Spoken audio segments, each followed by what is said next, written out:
Recording नहीं हो पाता, मैं भूल जाऊं, बता दिया करो। कई बार ऐसा होता है क्लास खत्म हो जाता है, रिकॉर्डिंग का बटन ही हम भूल जाते हैं तो ठीक है।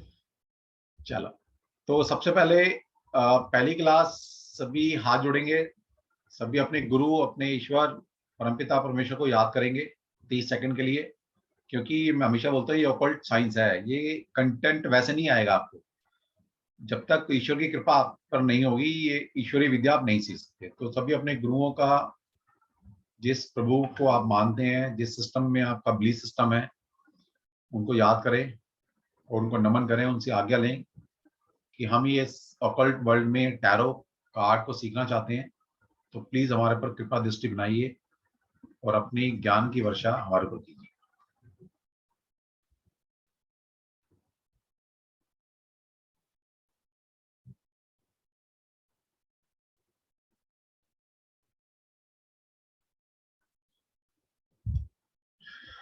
चलो, जय श्री कृष्णा सभी।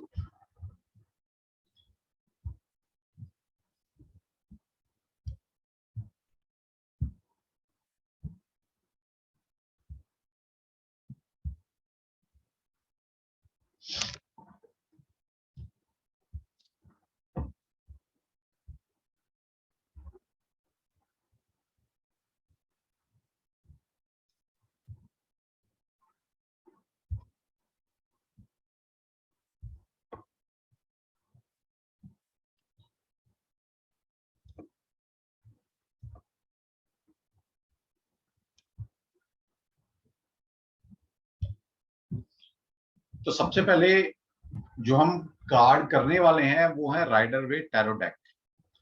क्योंकि टैरो भी काफी तरह के टैरो डेक मार्केट में इस टाइम अवेलेबल हैं, लेकिन जो सबसे ऑथेंटिक और सबसे बोलेंगे ना प्राचीन जो कार्ड है वो है राइडर वेट। एक बार अगर आपको राइडर वेट कार्ड समझ में आ गए तो आप कार्ड की दुनिया में कोई भी कार्ड को इजीली समझ सकते हो। और सबसे अच्छी जो रीडिंग आती है वो टैरो कार्ड में सिर्फ राइडर वेट से आती है। बाकी कार्ड्स हैं नो डाउट अच्छे हैं, लेकिन जो कनेक्शन इनसे जुड़ता है वो बाकी शायद उनसे नहीं जुड़ पाया। मेरा भी और बहुत सारे लोगों का ये ऐसा मानना है। आगे हम कुछ एंजेलिक कार्ड भी आपके लिए लेकर आ रहे हैं। एंजेलिक कार्ड गाइडेंस के लिए बहुत बढ़िया है, उनसे प्रेडिक्शन नहीं आती है कुछ, लेकिन गाइडेंस के लिए बहुत बढ़िया कार्ड है। तो वो भी आने वाले वक्त के अंदर आपको सिखाएंगे। ठीक है, तो बने रहिए जिस ग्रुप में आप हैं उस ग्रुप में। तो जो टैरो डेक बेसिकली है क्या, ठीक है, थोड़ा सा ये बता देते हैं आपको क्योंकि कुछ लोग नए हैं बिल्कुल। तो जैसे कि आप अपने सामने एक पिक्चर्स देख रहे हैं, तो टैरो डेक में जो राइडर वेट हम करने वाले हैं उसमें 78 कार्ड्स होते हैं। उन 78 कार्ड्स में सभी कार्ड में एक नंबर लिखा होगा, सभी कार्ड में कुछ पिक्चर्स बनी होंगी और सभी कार्ड में कुछ नाम लिखे होंगे। सिर्फ और सिर्फ इसी को देखकर आगे पास्ट प्रेजेंट फ्यूचर को कैसे जज करेंगे हम अब आने वाले 20 दिनों के अंदर ये सीखने वाले हैं।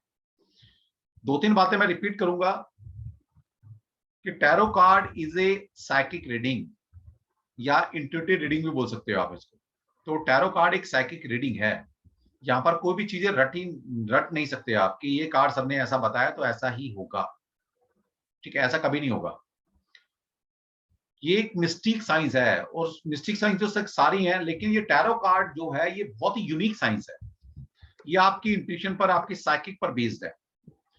तो जब साइकिक पर बेस्ड है, इंट्यूशन पर बेस्ड है, तो कभी भी कार्ड में पहले से परसेप्शन अगर आपने बना लिया ये कार्ड अच्छा है, ये कार्ड बुरा है, ये कार्ड आएगा तो हमें ये बोलना है, ये कार्ड आएगा हमें ये बोलना है, तो वो साइकिक रीडिंग नहीं होगी, वो इंट्यूटिव रीडिंग नहीं है, वो प्री प्लान रीडिंग है।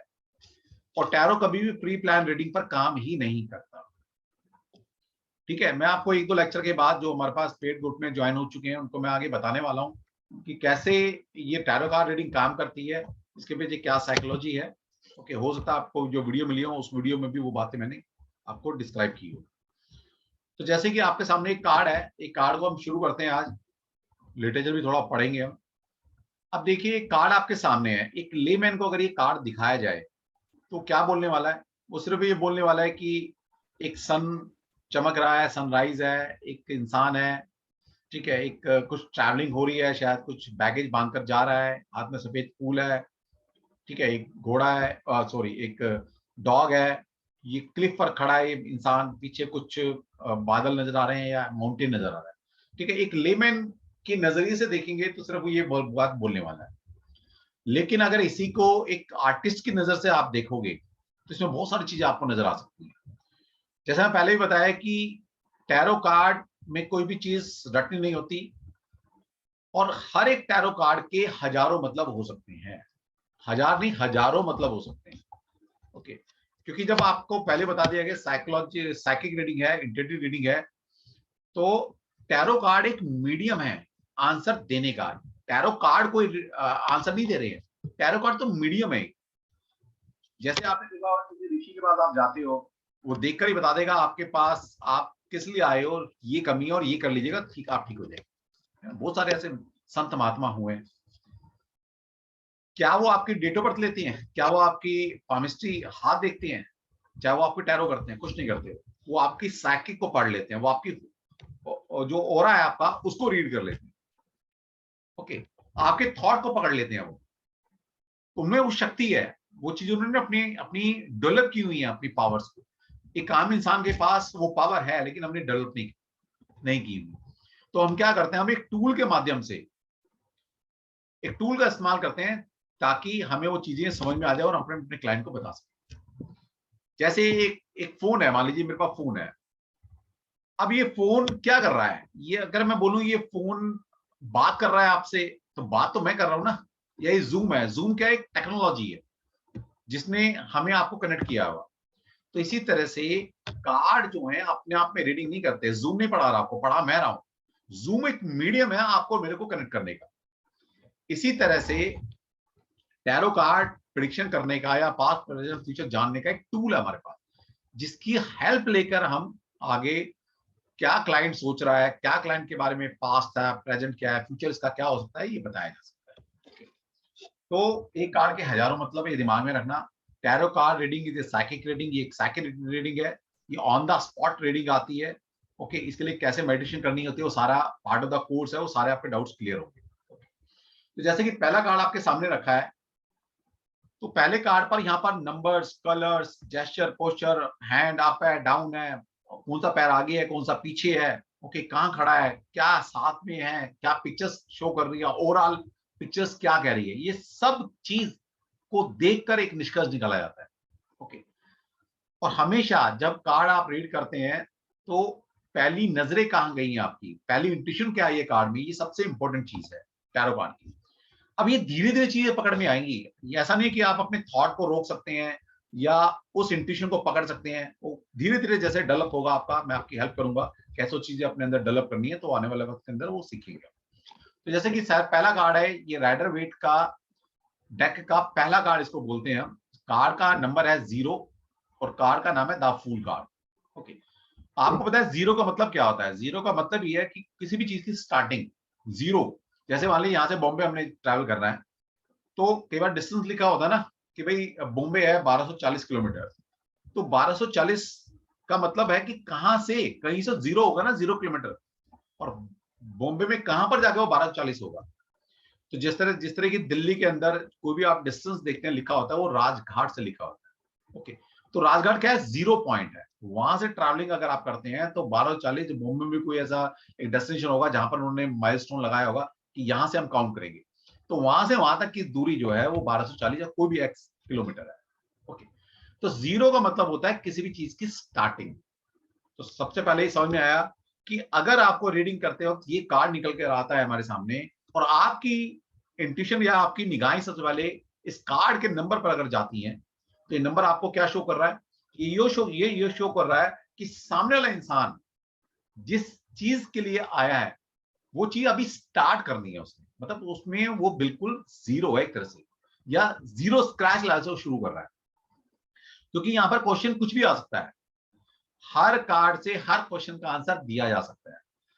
जब कभी भी आपसे प्रश्न पूछा जाता है ना, सामने वाला इंसान जिसको हम कोरेंट बोलते हैं, प्रश्नकर्ता बोलते हैं, जब वो आपसे कोई भी प्रश्न पूछता है और हम कार्ड को स्प्रेड करके कार्ड निकालते हैं, तो 110% क्या 200% उस कार्ड में जो आपसे प्रश्न पूछा गया है उसका आंसर उसी कार्ड में, क्वेश्चन भी उसी कार्ड में है, आंसर भी उसी कार्ड में है, और रेमेडी भी अगर कुछ निकलती है तो वो भी उस कार्ड से आप निकाल सकते हो। ये धीरे धीरे हम आने वाली क्लास में सीखने वाले हैं। तो मान लीजिए किसी ने पूछा कि मुझे एक नया बिजनेस स्टार्ट करना है, क्या मैं कर पाऊंगा, क्या मुझे करना चाहिए? ठीक। अब ये कार्ड अगर निकल के हमारे सामने आया तो कार्ड का नंबर है 0। अगर मेरी निगाह सिर्फ 0 से पड़ गई है सबसे पहले, तो 0 मतलब स्क्रैच लेवल, 0 से स्टार्ट हो रही थी, तो हम ये बोलेंगे यस आप कर सकते हो। क्यों? इसके पीछे रीजन क्या बताया, रीजन अभी पता लगे आपको। सबसे पहले कार्ड का एनवायरनमेंट देखा जाता है। कार्ड को एक लेमैन के तरीके से देखो आप, बिल्कुल सिंपल तरीके से। कार्ड में क्या चीज नजर आ रही है? एक कार्ड को देख के बड़ा अच्छा लग रहा है। कार्ड में पीछे येलो कलर है, कितना अच्छा कलर है।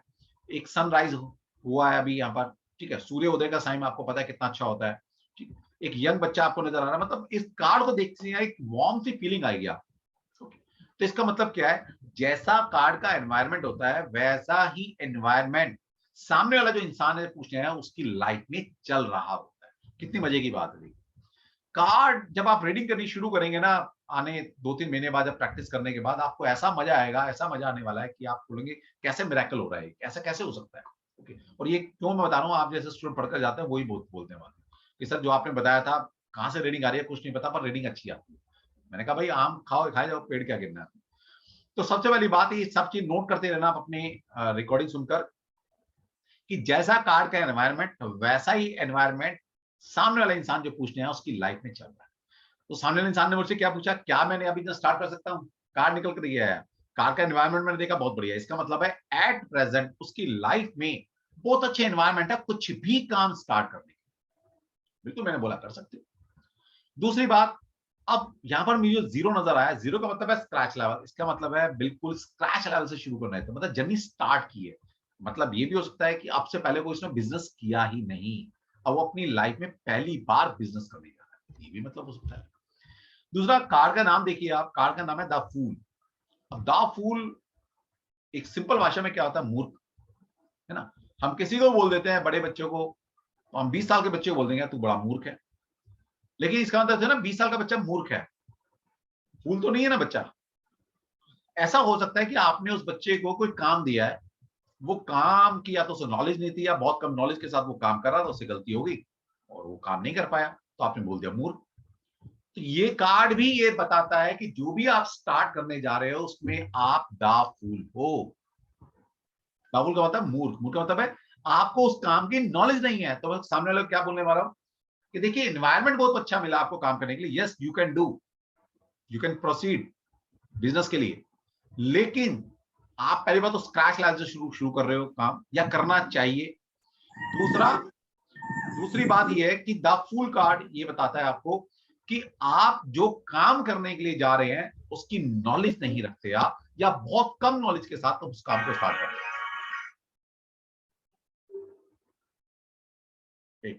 हेलो,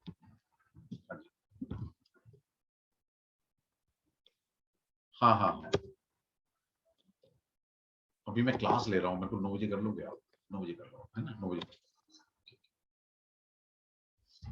ठीक, तो दाफूल का मतलब ये है कि जो भी आप काम स्टार्ट करने जा रहे हो उसकी आप या तो बिल्कुल नॉलेज नहीं रखते या बहुत कम नॉलेज के साथ उस काम करने जा रहे हो। कई बार होता है ना, मैं बिजनेस बोल देता है कि ये बिजनेस बहुत बढ़िया कर लो, ठीक है, तो इसका मतलब है आपको नॉलेज नहीं है। तो हम क्या, मैं क्या बोलने वाला उसको कि यस आप कर सकते हो लेकिन आपको नॉलेज नहीं है इस बात की। अब यहां पर देखिए इसके साथ ये वही पर्सनैलिटी है सामने वाला इंसान जो आपसे आपने आपसे क्वेश्चन पूछा है, जिसने एनवायरनमेंट भी वैसा ही नजर आएगा आपको। कार्ड के अंदर जैसा एनवायरनमेंट है वैसे उसकी लाइफ में एनवायरनमेंट चल रहा है। जैसा जेस्चर पोस्चर इसके साथ हम कार्ड में देख पा रहे हैं इंसान का, वैसा ही पर्सनैलिटी सामने वाला इंसान भी है। यहाँ पर क्या दिखाई दे रहा है हमें, यहाँ पर एक बच्चा, यंग बच्चा नजर आ रहा है हमें। तो हो सकता है वो बेशक बुजुर्ग इंसान हो, लेकिन उस जैसे बच्चे का एक जज्बा होता है ना कुछ कर गुजरने का, कुछ कुछ एक एंथुसिज्म होता है बच्चे के अंदर, यंग बच्चे के अंदर, वो ही एंथुसिज्म के साथ वो जर्नी स्टार्ट कर रहा है। चाहे वो बिजनेस की जर्नी है, चाहे वो जॉब की जर्नी है, चाहे वो ट्रैवलिंग किसी की भी पर्पज से हो रही है, लेकिन वो एंथुसिज्म वो बच्चे वाला है उसमें, हम ये बोल सकते हैं उसको। दूसरा, यहाँ पर आप देखेंगे एक डॉग इसके साथ चल रहा है। अब डॉग साथ चल रहा है, तो हम वो सामने वाले बंदे ने पूछा कि मुझे बिजनेस स्टार्ट करना है, क्या करना चाहिए? हमने बोला यस आप स्क्रैच लेवल से शुरू कीजिएगा या कर रहे हो। आप जो काम में हाथ डाल रहे हो उस काम की आपको नॉलेज नहीं है बिल्कुल भी, या बहुत कम नॉलेज के साथ काम कर रहे हो। अब यहां पर डॉग हमें ये क्लू दे रहा है कि आपको किसी ना किसी अपने वेल विशर के साथ ये काम शुरू करना चाहिए, या उसकी गाइडेंस में ये काम शुरू करना चाहिए। क्यों? क्योंकि आप ये देखिए यहाँ पर ये कहाँ कर खड़ा है, ये बच्चा कहाँ खड़ा है, बिल्कुल एज पर खड़ा है। इसका मतलब है कोई रिस्क लेने वाला काम कर सकता है ये। ओके, और ये पैर आगे बढ़ा रहा है, इसका फेस ऊपर की तरफ है, इसका मतलब गिर भी सकता है। इसका मतलब ये है कि जो बिजनेस वो शुरू करने जा रहा है उसमें कुछ ऐसी क्लू है, कुछ ऐसा कितना लूप होल है जो उसको नजर नहीं आ रहा। उससे बचने के लिए इसको किसी अपने वेल विशर की के साथ इस जर्नी को स्टार्ट करना चाहिए, या एज ए गाइडेंस उनको साथ रह सकता है, या उसको उनको अपना पार्टनर बना सकता है। तो यहां पर हमें डॉग ये क्लू देगा। तो बहुत सारी चीजें कार से निकल आती हैं। सबसे पहले कोई भी चीज, कोई भी इंसान पूछता है जी क्या मेरी ट्रैवलिंग हो जाएगी, मतलब कोई ऐसा क्वेश्चन उसने पूछा है जिसमें उसकी ट्रैवलिंग होनी पक्की है। जैसे उन्होंने पूछा जी प्रमोशन हो जाएगी, और वो कहते हैं जैसे मेरी प्रमोशन होगी मुझे मूव करना पड़ेगा दूसरी जगह पर। तो अब ये कार्ड मान लीजिए निकल कर आ जाता है, आपको डेफिनेटली प्रमोशन होगी। क्यों? उसने बोला कि प्रमोशन होने के बाद मुझे मूवमेंट आएगी, मतलब मेरी ट्रैवलिंग होगी, क्योंकि मुझे एक स्टेट से दूसरे स्टेट में जाना पड़ेगा। तो ट्रैवलिंग के लिए क्या करता है इंसान, घर से निकलता है। कैसे निकलता है? अपना सामान बांधकर। ठीक है, बिल्कुल यहाँ पर ये नजर आ रही है कि ये इसका पीछे घर है। ठीक है, अब इसने अपना सामान बांधा है और घर से निकल पड़ा। तो इसमें ट्रैवलिंग आ रही है कार्ड में। तो सिंपल सा लॉजिक ये भी है कि जब कभी भी ट्रैवलिंग से रिलेटेड कोई भी क्वेश्चन पूछा जाए आपसे और ये कार्ड निकल कर आए, तो डेफिनेटली आप बोल सकते हो ट्रैवलिंग होगी। अब अगर कोई पूछ रही ट्रैवलिंग किस तरह की होगी या एनवायरमेंट कैसा रहेगा, ट्रैवलिंग को दिक्कत तो नहीं आएगी। यहाँ देखिए कितना अच्छा एनवायरमेंट है, सनराइज है, पीछे येलो कलर है, बहुत अच्छी ट्रैवलिंग हो रही है। इसका मतलब एनवायरमेंट ट्रैवलिंग के लिए भी बहुत बेस्ट है। तो इस तरह के आंसर आप दे सकते हो। दूसरा, अब किसी इंसान की पर्सनैलिटी मान लीजिए आपने जाननी है। अब एक इंसान आता है हमारे पास झगड़ता हुआ, वो बोल रहा है जी मेरी प्रॉपर्टी किसने दबा ली है, या मेरे को किसी लिटिगेशन करना है, तो मैं क्या करूं, मुझे क्या करना चाहिए उस पर। अब ये कार्ड मान लीजिए फिर निकल कर आया हमारे पास। तो अब ये इंसान की पर्सनैलिटी को बता रहा है। ठीक है, अब इसका इंसान की पर्सनैलिटी कैसे बताएंगे आप कि इंसान की पर्सनैलिटी क्या है, इसका करेक्टर बिहेवियर क्या है। अब इस इंसान को अगर आप देखते हैं तो इसने क्या सबसे पहले नीचे क्या पहना हुआ, व्हाइट कलर पहना हुआ है। ये देखिए व्हाइट, गले में देख सकते हो आप, यहाँ पर बाजू में देख सकते हो। तो व्हाइट कलर का मतलब है, व्हाइट कलर ये represent by the moon, planet में मून से रिप्रेजेंट होता है, या व्हाइट कलर पीस का कलर है, शांति का कलर है। ओके, तो इसका मतलब ये है, ये इंसान अंदर से ही, हर इंसान के दो संसार होते हैं, दो वर्ल्ड होते हैं, एक इनर वर्ल्ड, एक आउटर वर्ल्ड। तो जो इसका जो अंदर से क्लॉथ पहने हैं वो इसका इनर वर्ल्ड शो कर रहा है। तो इसका इंसान, इसका मतलब है ये इंसान अंदर से शांति प्रिय है। वो ठीक है, अभी कुछ ऐसा इसके साथ हो गया है, ये बोला है कि मैं केस कर दूंगा, लिटिगेशन कर दूंगा, लेकिन हमें पता ही अंदर से शांत है, शांति प्रिय है। और कैसे पता लगा हमें, इसके हाथ में व्हाइट फ्लावर्स है। White is the symbol, white colour is a symbol of peace and compromise. तो इसका मतलब है कि भाई आप अगर लिटिगेशन कर भी देते हो, कल को आप ही कंप्रोमाइज करने के लिए पहल करो। तो क्या फायदा लिटिगेशन करने का, आपने कल भी कंप्रोमाइज करना है, आज ही कर लो इससे बढ़िया। तो हम सजेस्ट करेंगे नहीं, आपको कंप्रोमाइज कर लेना चाहिए। दूसरा, ऊपर इसने क्या पहना हुआ है, देखिए ऊपर कलरफुल चीजें पहनी हुई है। कलरफुल जो चीजें होती हैं वो वीनस को रिप्रेजेंट करती हैं। इसलिए हम अपने कार के अंदर जब आपको पढ़ाएंगे तो कलर्स के मतलब क्या है, वो कलर किस प्लैनेट को रिप्रेजेंट करता है, किस नंबर को रिप्रेजेंट करता है, कोई नंबर है तो किस प्लैनेट को रिप्रेजेंट करता है, उसकी कैरेक्टरिस्टिक क्या है, वो यही सब निकल कर आने वाली है चीजें यहाँ से। तो जो मल्टी कलर चीजें होती हैं, जो वो फैशन को रिप्रेजेंट करती हैं, और फैशन का सीधा संबंध होता है शुक्र से, वीनस से। ठीक है, इसका मतलब है ये वीनस लविंग इंसान है, मतलब शो ऑफ करने वाला इंसान। तो शो ऑफ इसको पसंद है। ठीक, यहां से आप ये बोल सकते हो। दूसरा, अब आप देखिए इसके दोनों पैर आगे पीछे हैं, मतलब क्या ट्रैवलिंग हो रही है एक तरह से। तो इसका मतलब है ये ट्रैवलिंग के लिए निकल चुका है घर से। दूसरा, यहाँ के शूज का कलर से भी आप प्रेडिक्ट कर सकते हो। शूज के कलर क्या है, येलो। तो ये येलो कलर है, और आप देखिए पीछे का एनवायरनमेंट भी कुछ येलोइश पन में है। तो yellow colour is govern by the Jupiter, and Jupiter is the planet of growth. तो इसका मतलब है ये ग्रोथ के लिए, अब ये स्टूडेंट हो सकता है, ये कोई बिजनेसमैन हो सकता है, ये कोई जॉब ढूंढने वाला, जॉब करने वाला इंसान हो सकता है, जिसके लिए भी ये घर से निकल रहा है, यानी कि ग्रोथ, अपने आप को बढ़ाने के लिए, अपने आप में आपको एक्सपैंड करने के लिए लाइफ में, या ग्रोथ के लिए घर से निकला हुआ है ना। तो ये भी आप बोल सकते हो। तो इस तरह की कार्ड के हजारों मतलब निकाल सकते हो आप। अब इसको देखो, पीछे रेड कलर भी इसके पास है, इसका मतलब इसका मंगल की एनर्जी भी है। इसका मतलब ये इंसान तीन प्लैनेट से गवर्नड है, मून, मार्स एंड वीनस। तो ये तीन प्लैनेट की क्वालिटी है इसमें। अगर आपको मून, मार्स एंड वीनस की क्वालिटी अगर पता होगी, तो इसका मतलब इस इंसान को आप पूरे से डिस्क्राइब कर सकते हो। ठीक। दूसरा, यहां पर देखिए पीछे सनराइज हुआ है। सनराइज कौन सी दिशा से होता है? ईस्ट से, सभी को पता है। तो अगर ये ईस्ट डायरेक्शन है, ठीक है, हेलो,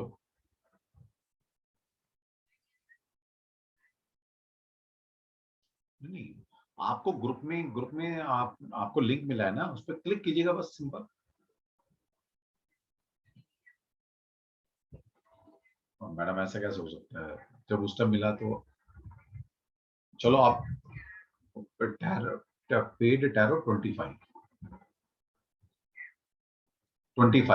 हाँ टैरो 25। नहीं मैडम, आएगा क्यों नहीं आएगा, इतने सारे लोग ज्वाइन है।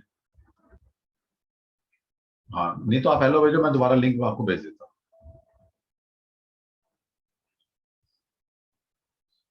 एक्चुअली एक दो लोग हमारे साथ ऐसे हैं, उनको जूम भी नहीं आता चलाना।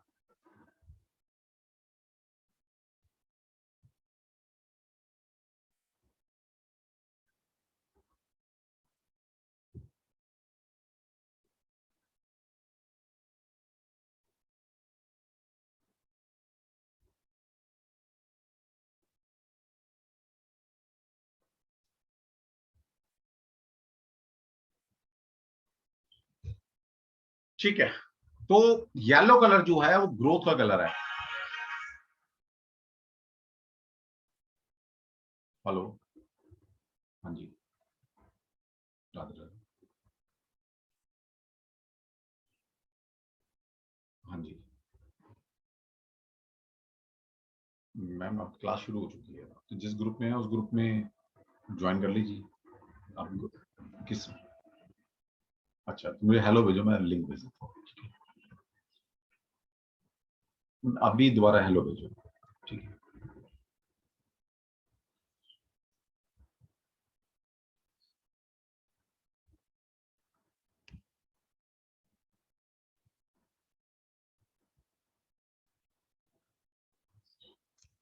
ठीक, तो जो सनराइज है वो कहां से होता है? ईस्ट से। यहां से आप डायरेक्शन भी पकड़ सकते हो, डायरेक्शन के वो बड़े सारे तरीके हैं, वो भी आपको बताएंगे। लेकिन अगर इसी कार्ड से अगर आपने डायरेक्शन भी पकड़नी है कि आपका ट्रैवलिंग किस दिशा में होगी, तो भी आप बता सकते हो। अब देखिए यहाँ पर सनराइज हुआ है, सनराइज होता है ईस्ट से। जब सनराइज यहाँ पर है तो इसका मतलब है ईस्ट डायरेक्शन यहाँ पर है। इसके अपोजिट कौन सी होती है? वेस्ट। तो इसका मतलब वेस्ट या नॉर्थ वेस्ट की तरफ इसका फेस है, ट्रैवलिंग हो रही है। तो आप सिंपल बोल सकते हो कि जहां आप हो इस वक्त में, उस दिशा, उस जगह से वेस्ट या नॉर्थ वेस्ट में आपकी ट्रैवलिंग। तो यहां से आप ये भी पढ़ सकते हैं। ठीक, तो बहुत सारे आंसर इसी तरह से इस कार्ड से दिए जा सकते हैं। आप ये भी दे सकते हो कि इसका जो पैर है वो कौन सा पैर स्टेबल है और कौन सा पैर अनस्टेबल है। आपका जो बॉडी का पार्ट है, जो लेफ्ट पोर्शन होता है आपकी बॉडी का, वो आपके पास्ट को रिप्रेजेंट करता है। और जो आपकी बॉडी का राइट पोर्शन है वो आपके प्रेजेंट या फ्यूचर को रिप्रेजेंट करता है। ठीक है, तो आप कार्ड में ये देखकर कि कौन सा पैर इसका स्टेबल है, कौन सा अनस्टेबल है। जैसे कहावत है ना कि भाई अपने पैरों पे खड़े हो जाइए। इसका मतलब क्या है? अपने पैरों पे खड़े होने का मतलब है कि स्टेबिलिटी लाइफ में है या नहीं है, आप कमाना शुरू किया है या नहीं किया। तो यहां तक आप चीजें पकड़ सकते हो। अब देखिए जो इसका ये राइट पैर है, ओके, वो लेफ्ट पैर आप समझ सकते हो अगर आपको समझ में आ रहा है। तो राइट, ये सॉरी, ये लेफ्ट पैर है, वो राइट पैर है। तो लेफ्ट क्या है? लेफ्ट पैर इसका स्टेबल है, और राइट पैर क्या है? अनस्टेबल है। इसका मतलब क्या हुआ कि पास्ट में, और जब मैं पास्ट, प्रेजेंट और फ्यूचर की बात करता हूं तो ये बहुत पास्ट का मतलब ये नहीं कि 10 साल पुरानी बात हो रही है। टैरो कार्ड की एक लिमिटेशन है कि ये जो टाइम फ्रेम आपको बताएगा रीडिंग के लिए, वो मैक्सिमम 9 महीने से लेकर 1 साल तक की रीडिंग देता है। इसके बाद की रीडिंग आपको निकालनी पड़ती है किसी और सिस्टम के द्वारा। टैरो कार्ड में क्या है? टैरो कार्ड काइंड ऑफ प्रश्ना कुंडली है। जिस तरह पराशर ऋषि ने बताया हुआ है ज्योतिष के अंदर कि जब हम प्रश्न कुंडली करते हैं तो प्रश्न कुंडली की लिमिटेशन होती है कि वो 9 महीने से लेकर 1 साल तक के लिए वैलिड मानी जाती है। इसी तरह से जो टैरो कार्ड रीडिंग है वो भी काइंड ऑफ प्रश्न कुंडली है। तो आप इससे बहुत लंबा समय तक के लिए टाइम फ्रेम नहीं करना चाहिए। ठीक है, रीडिंग करनी है आपने 1 साल तक की कीजिए, 9 महीने तक की कीजिए। तो ये कार्ड ये बता रहा है कि इसका जो पिछला पास्ट था, ओके, वो स्टेबल था, लेकिन जो इसका प्रेजेंट है वो इसका अनस्टेबल नजर आ रहा है। ये देखिए पैर पीछे अनस्टेबल है, ये पैर पूरा स्टेबल है, जमा हुआ है जमीन पर, और ये क्या अनस्टेबल है। तो यहां तक भी आप उसको बता सकते हो, ठीक है। और बहुत सारे रीजन हो सकते हैं इस कार्ड के, जैसे कि अब कोई पूछने आया जी मुझे स्पेकुलेशन या गैम्बलिंग में पैसा लगाना चाहिए या नहीं चाहिए, ठीक है। तो कार्ड आपके पास मान लीजिए यही आ गया फिर, तो इसका मतलब क्या है। अब देखिए इस कार्ड को अगर आप ध्यान से देखते हैं, ये खुद ही गैम्बलिंग खेल रहा है अपनी लाइफ के साथ। क्यों? अब देखिए फेस इसका ऊपर की तरफ है, और आगे पैर इसके मूवमेंट में है, और आगे क्लिफ पर खड़ा है, एज पर है बिल्कुल। तो क्या होगा, अगला पैर कर सकता है, गिर सकता है। इसका मतलब है ये गैम्बलिंग लविंग पर्सनैलिटी है, ये रिस्क टेकिंग कैपेसिटी है इसके अंदर। तो आप बोल सकते हो कि आप खेल सकते हो, लेकिन फिर बात वही आएगी, क्योंकि डॉग इसके साथ चल रहा है, डॉग सबसे फेथफुल प्राणी माना गया है। इसका मतलब हम ये बोल सकते हैं सामने वाले को कि या तो कोई ऐसा इंसान आपके लाइफ में हो जो आपके लिए बहुत फेथफुल है, या जिसको इस चीज की नॉलेज है उसको साथ रख के खेलिएगा, तो कम से कम क्या है कि वो आपको गाइड करता रहेगा। क्योंकि बात फिर वही है कि आप जो काम करना चाह रहे हैं, या आपको बहुत लेस नॉलेज के साथ आप आगे बढ़, ठीक है। तो इस तरह की चीजें आप हर कार्ड के अंदर लगा सकते हो, और जो भी प्रश्न पूछा जाता है, और जब कार्ड निकल कर आते हैं, तो 200% उसी कार्ड में उसका क्वेश्चन का आंसर है। तो कार्ड हजारों क्वेश्चन आपसे लाइफ में पूछे जाएंगे, कभी कोई कार्ड निकलेगा, कभी कोई कार्ड निकलेगा, या सेम कार्ड भी डिफरेंट डिफरेंट क्वेश्चन के हिसाब से निकल सकते हैं, तो आंसर उसी कार्ड में है, ठीक है। तो धीरे धीरे सीखेंगे कैसे देखना। तो इस तरह से आपको रीडिंग करनी है।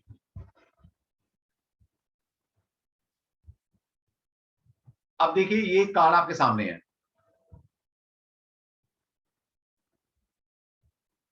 कार्ड का ये मेजर कार्ड है, ये भी कार्ड का नाम है द सन, ओके। और कार्ड का नंबर है 19, ये 9 है, ये 10 है, ठीक है। तो ये 19 का नंबर का कार्ड है, मेजर रखना का। कार्ड का नाम है द सन। तो 19 का मतलब क्या हुआ, 19 का 1 + 9 = 10। न्यूमरोलॉजी में थंब रूल है कि कोई भी दो नंबर्स होते हैं, जो भी नंबर्स हमारे पास हैं, उनको सिंगल डिजिट में कन्वर्ट कर लेते हैं। जैसे 19 का मतलब क्या हुआ, 1 + 9 = 10। 10 फिर डबल डिजिट नंबर है, तो इसको सिंगल में कैसे कन्वर्ट करेंगे, 1 + 0 = 1। इसका मतलब कार्ड के अंदर 1 नंबर की एनर्जी है।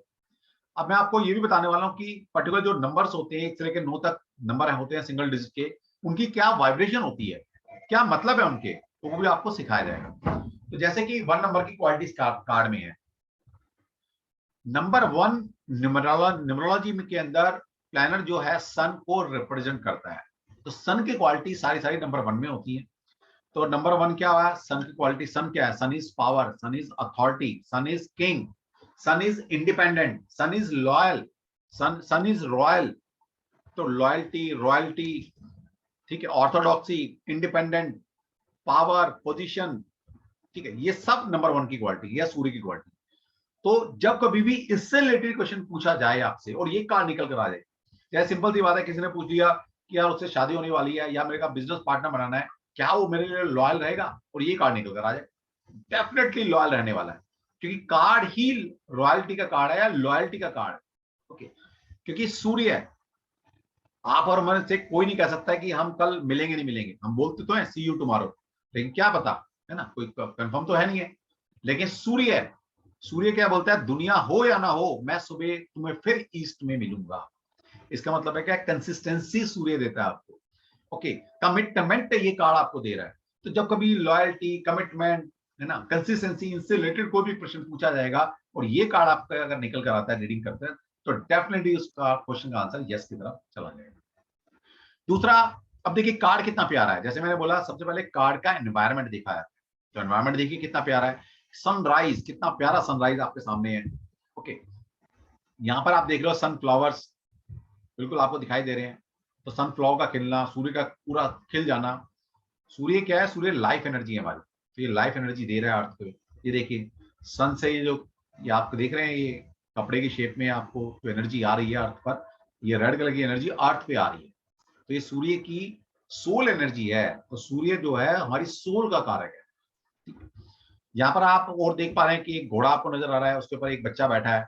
बच्चा भी क्या है, छोटा बच्चा है, और बच्चा कितना कॉन्फिडेंट है, देखिए आप, इसने पकड़ा नहीं हुआ और पैर हाथ दोनों ऐसे फैला रखे हैं और कॉन्फिडेंट बैठा है, तो इसका मतलब क्या है, कार्ड कॉन्फिडेंट को भी शो करता है।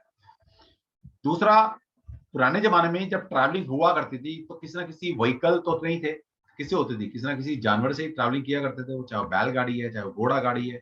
ओके, तो किसी ने पूछा कि क्या मेरी ट्रैवलिंग हो जाएगी, ट्रैवलिंग से रिलेटेड कोई क्वेश्चन आता है, तो अगर ये कार्ड आपके सामने है तो आप कह सकते हो डेफिनेटली कि आपकी ट्रैवलिंग हो सकती है, क्योंकि घोड़ा ट्रैवलिंग को शो करता है। यहाँ पर कोई भी पशु आ जाएगा तो ट्रैवलिंग को दिखाता है वो, क्योंकि पहले पशुओं से ट्रैवलिंग हुआ करती थी, मोटर गाड़ी तो अभी आई आपकी। ओके, दूसरा, ये कार्ड किसी भी चीज की स्टार्टिंग के लिए भी कार्ड बहुत बढ़िया है, क्योंकि 1 नंबर बताया ना, इसका नंबर जो है 1 को रिप्रेजेंट करता है, 90 मतलब 1। तो 1 नंबर क्या है, 1 नंबर इनिशिएट करने का नंबर है, इसलिए मतलब सन जो है बहुत अच्छे इनिशिएटर होते हैं लोग। तो ये कार्ड किसी चीज को इनिशिएट करने के लिए ये कार्ड दिखाता है कि आप कुछ भी कार्ड कुछ भी इवेंट को होने के लिए दी बेस्ट टाइम है, आप ये भी बोल सकते हो। ओके, तो बहुत अच्छे फोर्स है, मिलता है आपको, देखिए यहाँ से सन से एनर्जी मिल रही है, तो ये कार्ड बहुत बढ़िया है। दूसरा, बच्चे से रिलेटेड, मान लो कोई कपल आपके पास में आता है और वो पूछता है जी कि हम कंसीव नहीं कर पा रहे, या कब तक कंसीव हो जाएगा, वो तो अलग बात है, टाइम फ्रेम निकालना आपको बाद में बताऊंगा। तो पहले कंसेप्शन से रिलेटेड कोई क्वेश्चन आ जाए तो डेफिनेटली आप देखिए यहाँ बच्चा नजर आ रहा है, ठीक, तो डेफिनेटली। और 1 नंबर का कार्ड है बेसिकली, और 1 नंबर क्या है, इनिशिएट, कुछ ना कुछ चीज आपकी लाइफ में स्टार्ट होने वाली है, कुछ नई चीज स्टार्ट होने वाली है आपकी लाइफ में, ठीक। तो आप इस तरह की चीजें बोल सकते हो। प्रवीण भाई क्लास में हूं मैं, रात को करूंगा आपको 9 बजे के बाद, ठीक है। हाँ, तो इस तरह की चीजें आप हर कार्ड में लगाएंगे। दूसरा, पावरफुल, ये कार्ड बहुत पावरफुल है। पावर को रिप्रेजेंट करने के लिए दो ही चीजें हैं, सूर्य या हॉर्स, घोड़ा।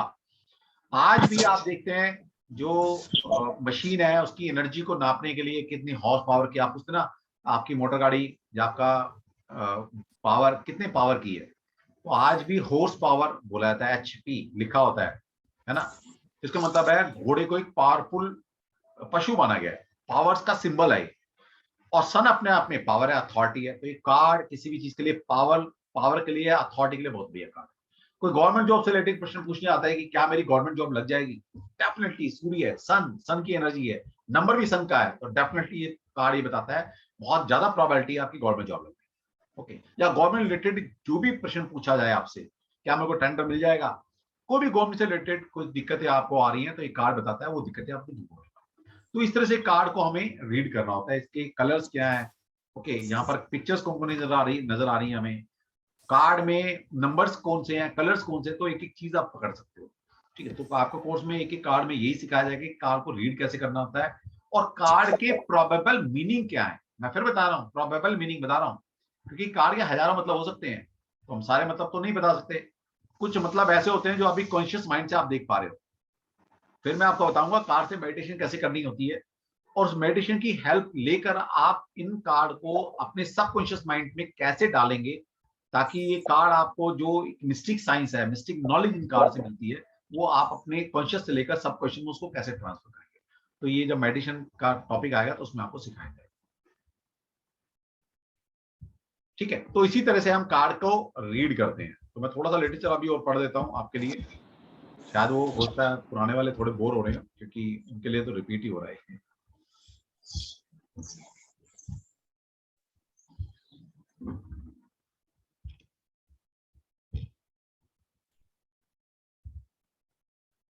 तो आपको यहाँ पर मल्टीपल कार्ड का यूज कैसे करना होता है वो सब आपको सिखाया जाएगा, ठीक है। बहुत वाइड कोर्स है, वैसे कोशिश करेंगे, पहले तो एक 14 दिन का कोर्स कराते थे, 15 दिन का, मैंने फिर 20 दिन का कर दिया, क्योंकि पूरा ही नहीं होता है कभी कोर्स, मेरे कोर्स कोई भी पूरे नहीं होते, क्योंकि इतनी डेप्थ होती है, पढ़ते रहो पढ़ते रहो। तो सबसे पहले हिस्ट्री ऑफ टैरो। तो टैरो की हिस्ट्री क्या है, टैरो आए कहां से, किसने बनाया टैरो, कहां से किसने डिजाइन किए हैं ये, ठीक है। तो the most common theories goes to ancient Egypt and Tao. Some believe that a form of tarot goes back to ancient China. Common myth is that the tarot was brought to Europe by the gypsies. The first clear historical references say the card appeared in Europe around the 14th century. तो basically क्या है कि tarot कहां से आए हैं, ये belief system था कि टैरो चाइना से आए हैं, ठीक है, ये कुछ कुछ लोग मानते थे ऐसा। लेकिन एक कॉमन मिथ जो निकल कर आया था, तो वो ये आया कि कार्ड जो है यूरोप में सबसे पहले पाए गए, उनको जिप्सीज जो एक कम्युनिटी हुआ करती है यूरोप के अंदर, वो शायद अभी भी हो, तो वो इसको लेकर आए थे यूरोप के अंदर। और कहां से लाए वो भी नहीं, उनको भी नहीं पता। लेकिन जो फर्स्ट क्लियर हिस्टोरिकल रेफरेंस मिलता है, मतलब इसके प्रमाण मिलते हैं, हिस्टोरिकल रेफरेंस जिसको मिलता है, वो ये माना गया कि यूरोप के अंदर ये कार्ड 14 सेंचुरी में पाए गए, जिनके हिस्टोरिकल रेफरेंस हमारे पास है। लेकिन वो किस फॉर्म में थे? वो थे as a game known as Tarocchi. Tarocchi नाम का गेम यूरोप में खेला जाता है ना? जैसे हमारा भी प्लेइंग कार्ड खेले जाते हैं, बहुत सारे गेम्स है हमारे यहाँ भी। तो इस तरह से तिरोची एक गेम था, उस गेम में कुछ कार्ड थे या कुछ भी पिक्चर्स बनी होगी। तो ये जो कार्ड में हम आप देख रहे हैं, सिंबल्स हैं, नंबर्स हैं, कुछ पिक्चर्स हैं, तो ये कुछ उनके जो सिंबल्स थे उनके गेम में पाए गए हैं। तो इससे पता लगता है कि शायद इस गेम को ही कन्वर्ट कर कर, या पहले गेम के रूप में कोई चीज आई हो, उसको फिर बाद में डेवलप करते करते इन्होंने इससे पास्ट प्रेजेंट फ्यूचर कैसे जान सकते हैं ये निकाला हो। All ancient civilization developed their own system of divination or fortune teller based on some same symbolism and archetypes. तो हर एरा के अंदर, हर सिविलाइजेशन के अंदर अपने अपने कुछ सिस्टम्स होते हैं कि जिससे कि वो पास्ट प्रेजेंट फ्यूचर को जान सकते हैं। अलग अलग सिस्टम्स होते हैं, बहुत सारी विद्याएं लुप्त होती जा रही हैं, ठीक है, क्योंकि जो प्राचीन टाइम में इतनी सारी विद्याएं हमारे पास, ऋषियों के पास भी आज घटकर इतनी कम रह गई हैं। तो हर सिविलाइजेशन के अंदर कुछ ना कुछ ऐसा सिस्टम रहा है, ठीक है, जिससे कि आप फ्यूचर में जा सकते हो। जैसे कलयुग के अंदर आप पामिस्ट्री कर सकते हो, टैरो का रीडिंग है, न्यूमरोलॉजी है, ज्योतिष है। तो ऐसे ही हर एरा के अंदर कुछ ना कुछ सिस्टम रहे हैं फ्यूचर को जानने के लिए। कुछ कैलकुलेशन बेस्ड रहे हैं, कुछ सिंबल बेस्ड रहे हैं, जैसे टैरो कार्ड सिंबल बेस्ड है, आर्केटाइप बेस्ड है जिसमें पिक्चर्स बनी हुई हैं।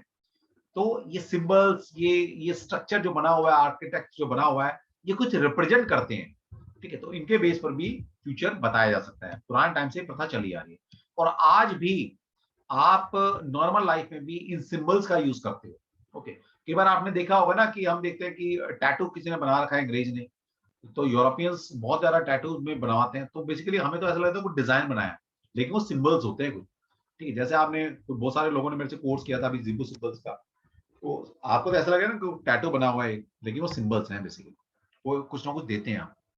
आज आप ड्राइविंग टेस्ट के लिए जाते हैं तो वहां भी सिंबल यूज किए जाते हैं, ठीक है। आपका जब तक लाइसेंस नहीं बनता, जब तक आपका वो लर्निंग लाइसेंस तब बनता है जब आप सिंबल्स को पहचान जाते हो कि आगे रेलवे फाटक है, आगे रेलवे कॉलोनी है, आगे स्कूल है, आगे ऊंचाई है, निचाई है ना, आगे टी पॉइंट है। तो क्या लिखा तो ही ना होता है वहां पर, वो सिंबल्स बने होते हैं ट्रैफिक सिग्नल्स के, तो उससे पता लगता है कि आगे क्या हो सकता है।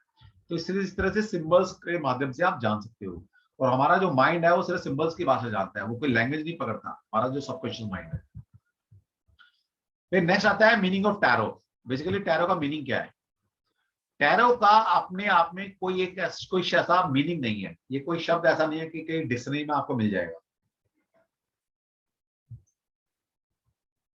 बेसिकली जो टैरो शब्द है, ये किसी ना किसी शब्द का बिगड़ा हुआ रूप है। कई बार ऐसा हो जाता है कि कुछ नाम पड़ जाते हैं, अब सोचो ये किसने नाम रखा था, तो बड़ा मुश्किल होता है इसको इनिशियल इजाद करना कि भाई किसने नाम दिया है सबसे।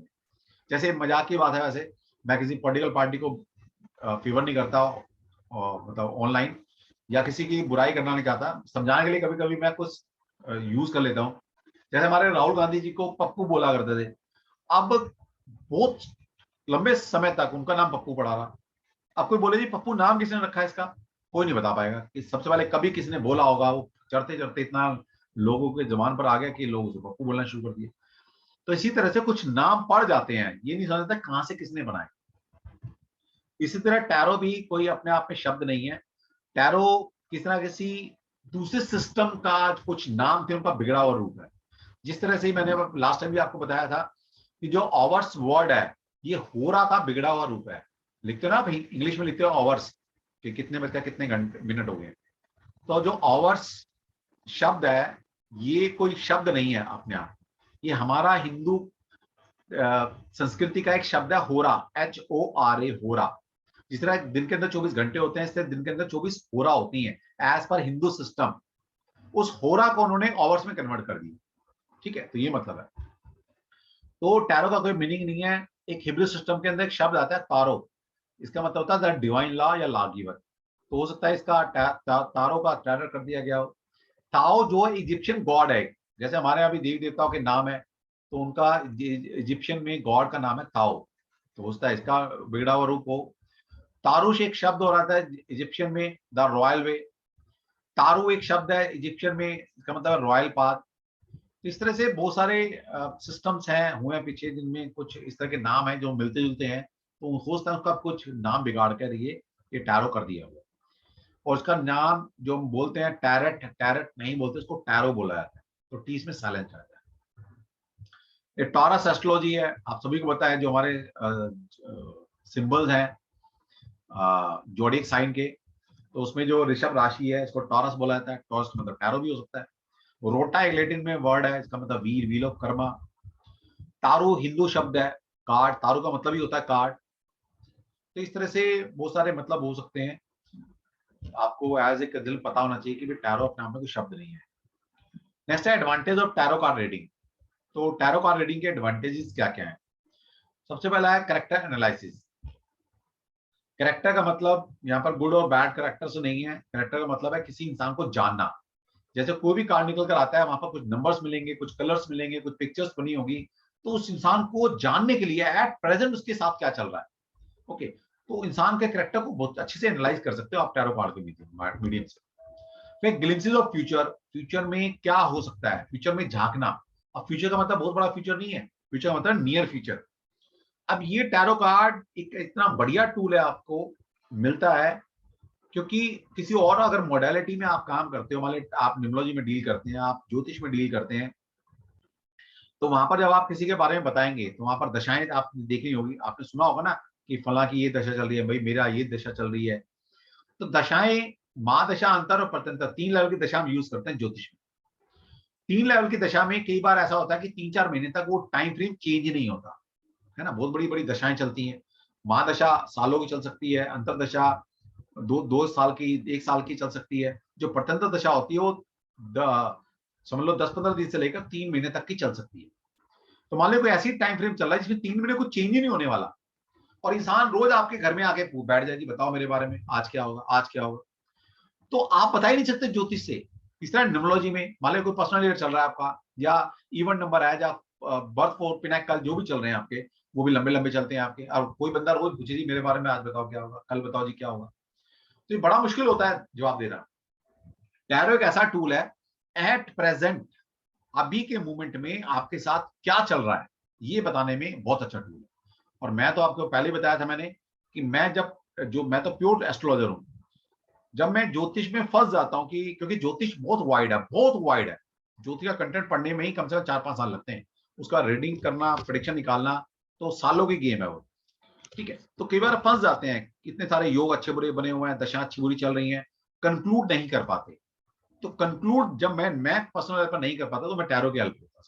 मुझे टैरो क्रिस्टल क्लियर गाइडेंस देते हैं। ओके, तो ग्लिम्पसेस ऑफ फ्यूचर, फ्यूचर में क्या झांकना है किसी के, तो टैरो एक बहुत अच्छा टूल है। और जब आप न्यूमरोलॉजी करते हैं या ज्योतिष करते हैं, इसके साथ अगर आप इस मॉडलिटी को यूज करना शुरू करेंगे ना, तो देखिए क्या निखार आएगा आपका। क्योंकि टैरो से मैंने क्या बताया, टैरो एक इंट्यूटिव टूल है आपके पास। और आप चाहे न्यूमरोलॉजी में डील करते हैं, चाहे ज्योतिष में करते हैं, चाहे वास्तु करते हैं, चाहे लाल किताब, कुछ भी आप मॉडलिटी यूज करते हैं, हर मॉडलिटीज में आपको प्रिडिक्शन करने के लिए कंटेंट के साथ साथ आपकी इंट्यूशन पावर जब तक डेवलप नहीं होगी तब तक आप किसी की प्रिडिक्शन नहीं कर सकते। क्योंकि कंटेंट बेस्ड कभी भी प्रेडिक्शन नहीं की जा सकती, ये याद रख लीजिएगा। गोल्डन वर्ड बता रहा हूं मैं आपको, अपना निचोड़ बता रहा हूं अपना 12 साल की जर्नी का। और मुझे अगर 12 साल होना है तो एक आम इंसान 25 साल में पढ़ेगा जितना मैंने 12 साल में पढ़ लिया। ठीक, तो प्रेडिक्शन करने के लिए आपकी इंट्यूशन डेवलप होना जरूरी है। और क्यों मैं कहता हूं हर इंसान को टैरो पढ़ना चाहिए, आगे समझ में आ जाएगा।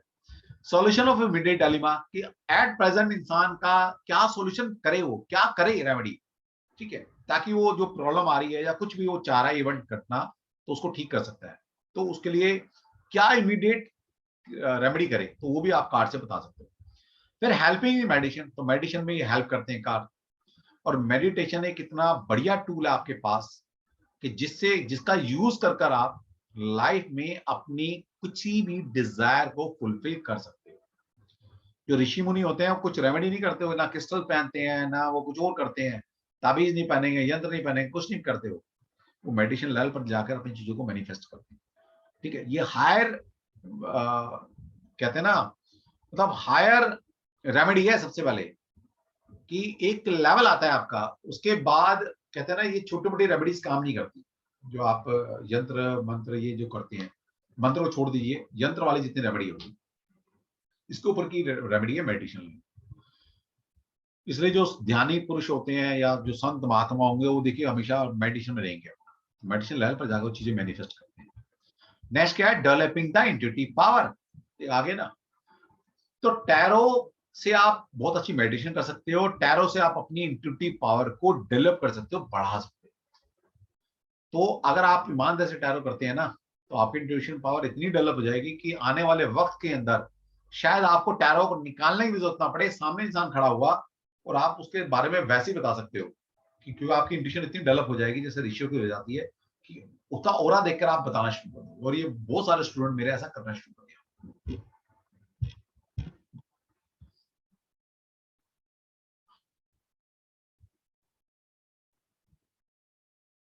नेक्स्ट है जो हम अपने कोर्स में यूज करेंगे, वो है राइडर वेट टैरो डेक। तो Rider Waite deck is the easiest to work with, easy to teach and easy to learn. तो राइडर वेट जो डेक है, नाम है राइडर वेट।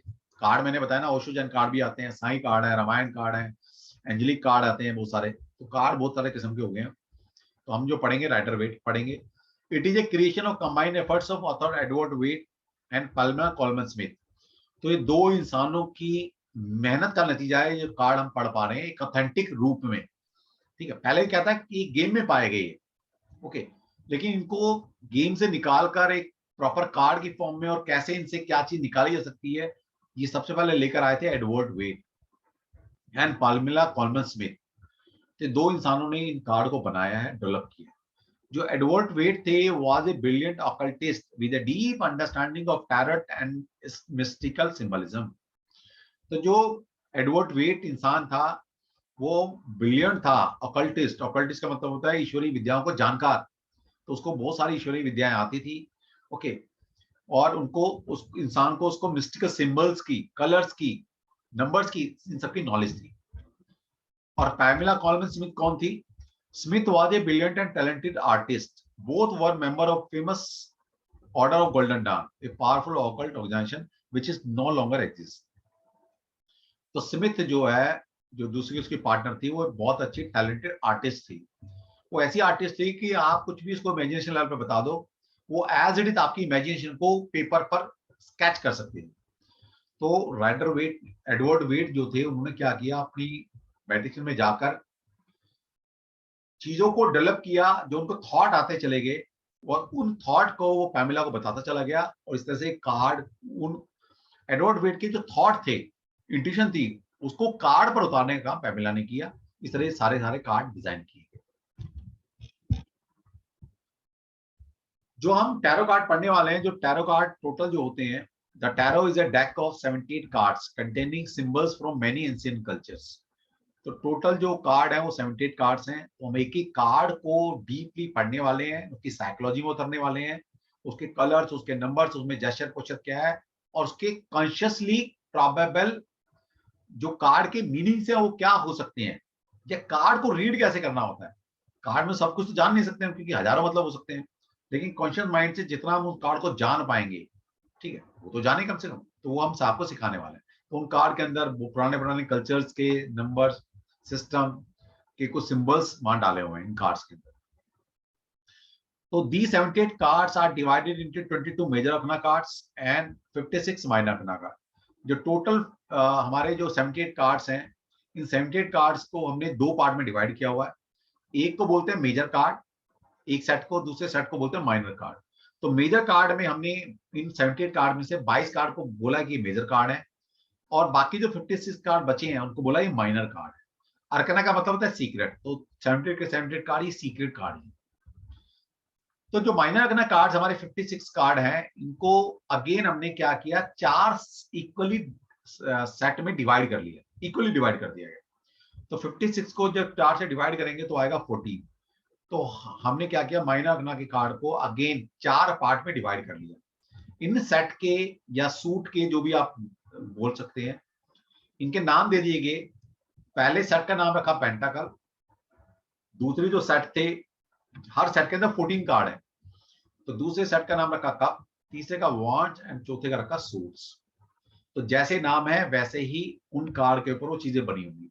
पेंटाकल का मतलब होता है सिक्का, तो एक गोल राउंड सिक्का येलो कलर का हर पेंटाकल के कार्ड पर होगा। कप का मतलब, कप मतलब प्याला, कप की शेप, तो एक कप की शेप जो होगी हर कप के कार्ड पे मिलेगी आपको। वॉन्स का मतलब होता है छड़ी, स्पेलिंग है इसकी WANDS, लेकिन इसमें डी साइलेंस रहता है, इसको वांस बोलते हैं। वांस का मतलब होता है एक छड़ी, ओके, स्टिक। और सोर्ड, सोर्ड का मतलब होता है तलवारें। तो इस तरह से 4 सेट बना दिए गए। तो इस तरह से हमारे पहले 78 कार्ड्स हैं, 78 कार्ड में 22 कार्ड मेजर के रखे, जिनके ऊपर जो नंबरिंग की गई है वो 0 से लेकर 21 तक की गई है। आगे जो हमारे 56 कार्ड रहेंगे उनको माइनर गणा के कार्ड्स बोलते हैं। तो 14 कार्ड ईच 4 सेट में डिवाइड कर दिया गया।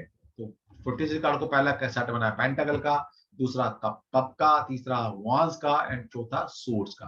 तो ये 4 सेट हमने बनाए। इन चारों सेट में 14 कार्ड हैं टोटल। इन कार्ड के ऊपर नंबर्स हैं, तो जैसे वहां पर नंबर था 0 से लेकर 21 तक, यहाँ पर भी नंबर है। तो जो पहला कार्ड है किसी भी सेट का, तो उसको बोलते हैं एस, इक्का। जैसे आम भाषा में भी आप प्लेइंग कार्ड खेलते होंगे, तो एस के कार्ड यानी कि इक्का, तो उसको बोलते हैं एस। पहला कार्ड, किसी भी सेट का पहला कार्ड, उसको बोलेंगे एस। बाकी क्या है, नंबर लिखे होंगे उसके ऊपर 2 से लेकर 10 तक। तो नंबर्ड कार्ड है 2 से लेकर 10 तक। तो सभी में कार्ड है। जैसे मान लीजिए पेंटाकल का 5 नंबर का कार्ड है, तो उस पर लिखा होगा 5 नंबर। उसको प्रोनाउंस कैसे करना है, 5 of pentacle, 5 of cups, 5 of wands, 5 of swords. तो इस तरह से प्रोनाउंसिएशन की जाती है। 10 के बाद जो बाकी 4 कार्ड बचते हैं, इनको बोला जाता है code card, COURT, code card. उन कोड कार्ड के नंबर नहीं है, उन कोड कार्ड के नाम लिखे होंगे। तो जो 11वें नंबर का कार्ड है उस पर 11 नंबर नहीं लिखा होगा, उस पर लिखा होगा पेज। ओके, पेज का मतलब है 11 नंबर का कार्ड। नेक्स्ट कार्ड है 12वें नंबर का कार्ड है नाइट। तो नाइट का कार्ड मतलब 12वें नंबर का कार्ड जो है वो नाइट का कार्ड बोला जाता है। 13वें नंबर का 13 नंबर का जो कार्ड है वो है क्वीन, और 14 नंबर के कार्ड को बोलते हैं किंग। तो ये इनको एज ए होल इनको क्या बोलता है, code card. Page, night, queen and king. जब मान लीजिए पेंटाकल के कार्ड है 11, 12, 13, 14, कैसे बोलेंगे इनको, पेज ऑफ पेंटाकल का कार्ड, नाइट ऑफ पेंटाकल का कार्ड, क्वीन ऑफ पेंटाकल का कार्ड और किंग ऑफ पेंटाकल का कार्ड। तो इस तरह से प्रोनाउंस किया जाता है।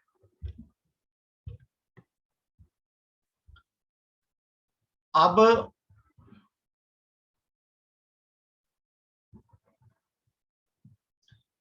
जो माइनर रखना के हमारे कार्ड हैं 56, इनको 4 सेट में डिवाइड किया हमने, पेंटाकल, कप, वॉन्स एंड सोर्ड्स।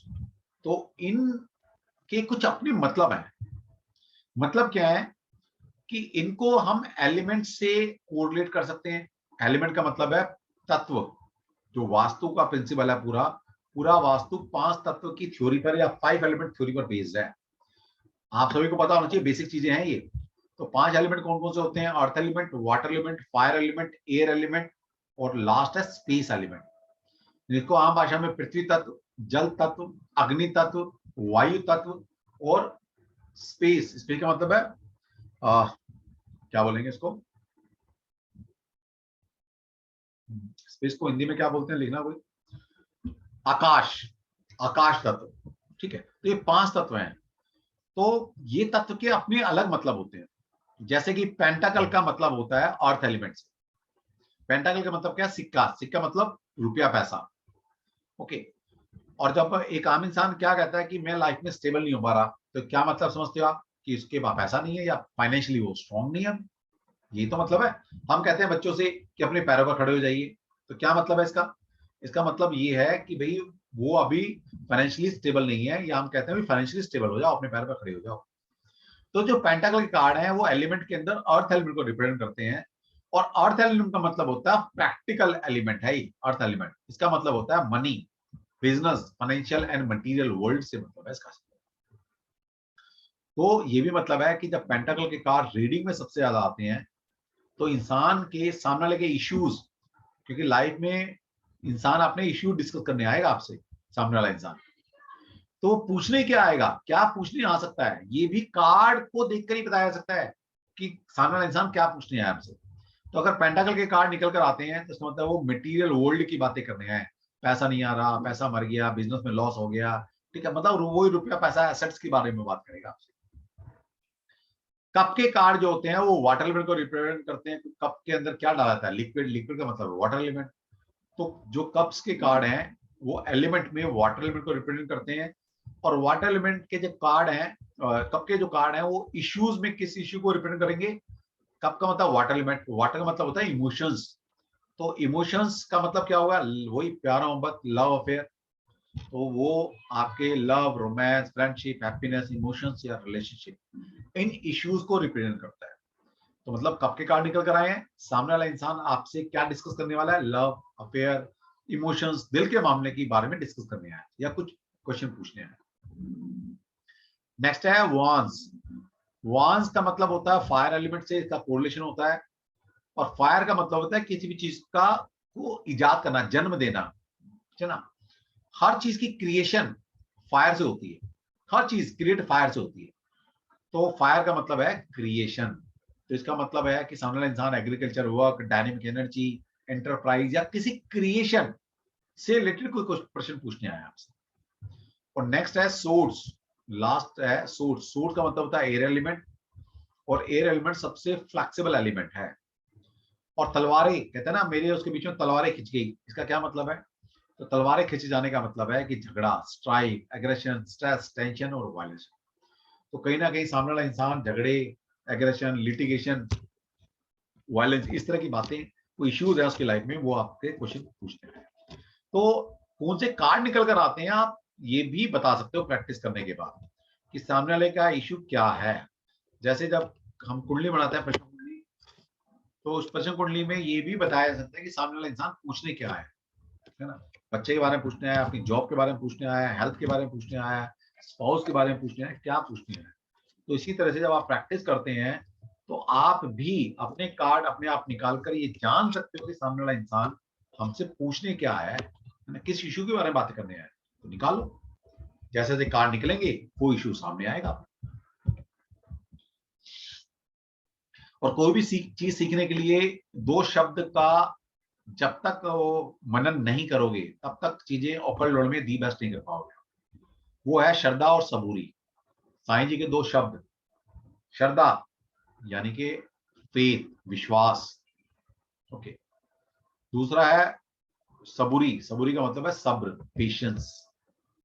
कोई भी ओकल साइंस इतनी आसानी से नहीं आती 2 दिन पढ़ने से, उसमें पेशेंस रखना पड़ता है, विश्वास रखना पड़ता है। किसमें, सबसे पहले इस डिवाइन साइंस में, फिर ईश्वर में, फिर जिस गुरु ने आपको पढ़ाया उस गुरु के अंदर, और लास्ट में अपने ऊपर विश्वास रखना पड़ता है।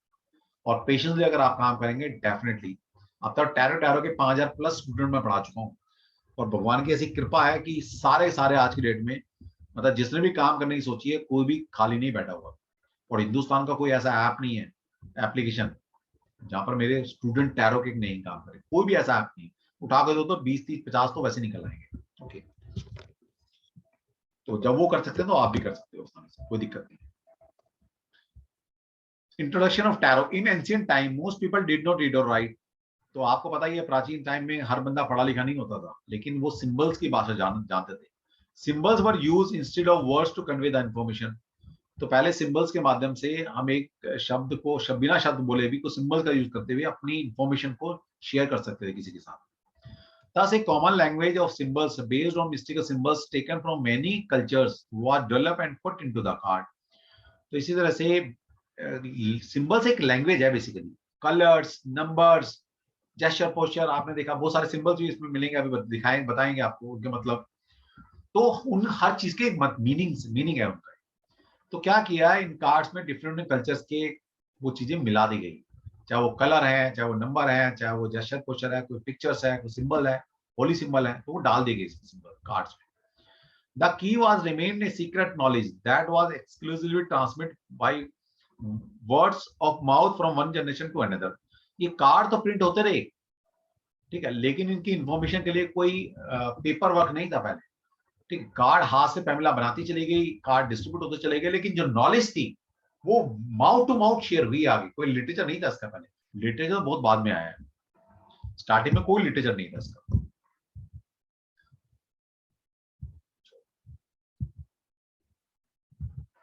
तो इस तरह से थोड़ी सी इसकी हिस्ट्री है।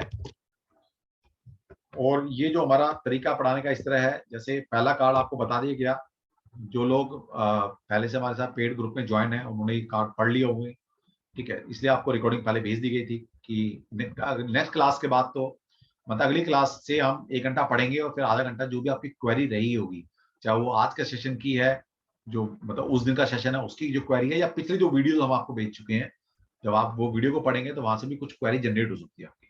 तो उस क्वेरी को हम सबसे ज्यादा लेंगे। तो पढ़ा तो आप मेरे रिकॉर्डिंग लेक्चर्स भी रहेंगे और मैं जो पढ़ा रहा हूँ लाइव वो भी आप पढ़ेंगे। तो जैसे कि आपको बता चुके हैं इस कार्ड से, तो यहाँ पर जो कार्ड का मीनिंग लिखा हुआ है, यहाँ लिखा है द फूल। द फूल का मतलब होता है बुद्धू, मूर्ख या बेवकूफ। The beginning of the journey, यात्रा का प्रारंभ, कि द फूल कार्ड ये बताता है। तो ये बता रहा है बिगिनिंग, बिगिनिंग किसी भी काम के लिए बिगिनिंग ये कार्ड दिखाता है। देखिए क्या होता है, जब सनराइज होता है तो हमारी लाइफ की स्टार्टिंग होती है बेसिकली। आपको पता नहीं है कि हमारी जो लाइफ है, सुबह शुरू होती है लाइफ, रात तक एंड हो जाती है, और जब हम नींद में होते हैं तो हम शॉर्ट टाइम डेथ है नींद हमारी। हम सुबह फिर उठते हैं, हमारी से फिर नई जर्नी स्टार्ट होती है। तो सुबह हमारी रोज नई जर्नी स्टार्ट होती है, ये मान के चला करो आप। तो ये कार्ड बताता है न्यू बिगिनिंग, किसी भी नई बिगिनिंग को ये कार्ड बताता है। स्पॉन्टेनिटी, सहजता है इस कार्ड में। फेथ, विश्वास है इस कार्ड में। अब देखिए देख ऊपर रहा है, ठीक है, और चले जा रहा है, तो कितना बड़ा रिस्क ले रहा है। तो ये भी तो हो सकता है ये फेथ है, किसी बिलीफ सिस्टम में है, ये किसी इंसान में, किसी सिस्टम में, किसी डिवाइन फोर्स में इसका इतना बिलीफ सिस्टम है, ठीक है। तो इसको पता है कोई ना कोई बचा लेगा, देखो बचाने में आ भी रहा है। तो ये कार्ड बिलीफ को भी बताता है, फेथ को बताता है, विश्वास को बताता है। इनोसेंसी है इस कार्ड में, मासूम है, सरल है, बेगुनाह है। देखिए कितना मासूम चेहरा, हर एक फेस आपको दिखाया था। अभी कुछ कार्ड ऐसे आएंगे कनिंग फेस वाले, फेस ही बता रहे हैं बड़ा कनिंग पर्सनैलिटी है। अब इस कार्ड को अगर फेस का देखते हैं कितना मासूम चेहरा नजर आ रहा है इसको, इसका मतलब सामने वाला इंसान इसी तरह का है, या जिस किसी के लिए उसने प्रश्न पूछा है, इस कार्ड अगर ये कार्ड निकल कर आए तो ये कार्ड उस इंसान, जिस इंसान के बारे में प्रश्न पूछा जा रहा है उसको रिप्रेजेंट कर रहा है। तो यहाँ पर देखिए बड़ा मासूम सा चेहरा है इसका, तो एक कार्ड इनोसेंसी को दिखाता है। टास्क विद लिटिल और नॉन नॉलेज, तो ये जैसे बताया द फूल का मतलब यही है कि जो ये काम के लिए निकला है उस काम की, उस वर्क की इसको बिल्कुल नॉलेज नहीं है, बहुत कम नॉलेज के साथ ही काम के लिए निकला है। रिस्क टेकिंग, खतरा उठाना। अब देखिए खतरा उठा रहा है, जैसे बताया था कि यहाँ पर क्वेश्चन पूछा जाए कि क्या मैं खतरा उठा सकता हूँ, कई बार होता है ना कि भाई एक चांस लेके देखते हैं। यस डेफिनेटली ये बोला है कि चांस लेके देखो, लेकिन फिर भी ये क्या बता रहा है, किसी वेल विशर को साथ रखो।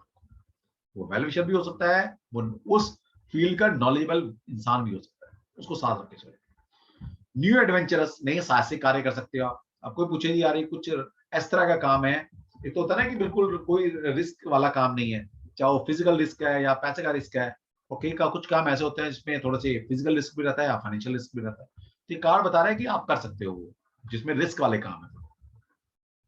एपरेंट फुली, स्पष्ट मूर्खता का कार्ड भी हो सकता है, हम उसको मूर्ख भी बोल सकते हैं। जहां हम इसको फेथ का कार्ड बोल रहे थे, फेथ का बोला हमने, ऊपर देख रहा है, आगे चले जा रहा है, गिर सकता है, लेकिन हमने बोला इसका थोड़ा बड़ा फेथ है किसी में, डिवाइन को याद कर रहा है। या कोई इंसान को ये भी बोल सकता है कि बड़ा मूर्ख है, तो ये मूर्ख का भी कार्ड है कि ऊपर देख रहा है और गिर सकता है फिर भी चले जाए। तो उस वक्त में बताया ना आपको, ये साइकिक रीडिंग होती है ऑन द स्पॉट। क्या फीलिंग आई, फीलिंग दोनों नहीं आएंगी कभी भी कि डिवाइन को भी याद कर रहा है और मूर्ख भी है। फीलिंग एक ही आएगी कार्ड को देखकर जब आप रीडिंग करेंगे एक्चुअल, ठीक है। तो वही बोलना है उसको, गोइंग योर ओन वे, अपने रास्ते चलना, अपनी बस्ती में चलना है, कार्ड ये बता रहा है, ठीक है। तो ये कार्ड इतनी सारी चीजों को रिप्रेजेंट करता है।